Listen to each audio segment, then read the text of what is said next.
ഇരിക്കു സതീശ. എന്നെ അങ്ങനെ ഇരുത്താനൊന്നും നോക്കണ്ട. നിങ്ങളുടെ ബജറ്റ് മൊത്തം പ്രശ്നമാണ്. ജനങ്ങൾ മുഴുവനും നല്ലത് പറയുമ്പോ സതീശന് മാത്രം എന്താ ബജറ്റിൽ ഇത്ര കുഴപ്പം? ഉന്നത വിദ്യാഭ്യാസം സാധാരണക്കാർക്ക് അപ്രാപ്യമാവുകയാണ്. പറഞ്ഞു തരാം. സൗജന്യ വിദ്യാഭ്യാസം ബിരുദതലം വരെ നൽകുന്ന ഒരു പദ്ധതി. സർ, കേരളത്തിലെ ഉന്നത വിദ്യാഭ്യാസ രംഗത്ത് ഒരു പുതിയ പദ്ധതി പ്രഖ്യാപിക്കുകയാണ്.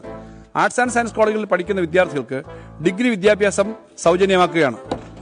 ആശാ വർക്കർമാരുടെ കാര്യത്തിൽ ഈ സർക്കാർ എന്താണ് ചെയ്തത്? ഇരിക്കു സതീശ, പറഞ്ഞു തരാം.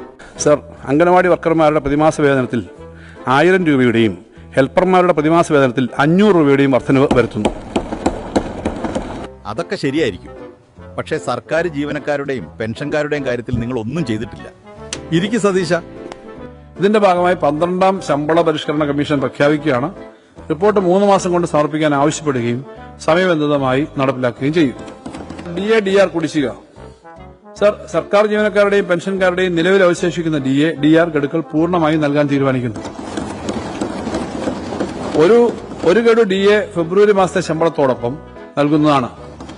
നിലവിൽ അവശേഷിക്കുന്ന ഗഡുകൾ പൂർണ്ണമായും മാർച്ച് മാസത്തെ ശമ്പളത്തോടൊപ്പം അനുവദിക്കും. പക്ഷേ കേരളത്തിൽ എന്നെപ്പോലെയുള്ള വയോജനങ്ങൾ ഒറ്റപ്പെട്ടു പോവുകയാണല്ലോ. അതിന് നിങ്ങൾ എന്ത് ചെയ്തു? സർ, 2026 കണക്കുകൾ പ്രകാരം കേരളത്തിലെ മുതിർന്ന പൌരന്മാരുടെ എണ്ണം ജനസംഖ്യയുടെ 18.7%. രാജ്യത്ത് ആദ്യമായി വയോജന കമ്മീഷൻ രൂപീകരിച്ച സംസ്ഥാനമാണ് കേരളം. ഇനി സംശയങ്ങളൊന്നും ഇല്ലല്ലോ സതീശന് തന്നെ? കുറച്ചു നേരം ഇവിടെ ഇരുന്ന് കാറ്റൊക്കെ കൊണ്ടിട്ട് പോയാലും മതി. അപ്പോ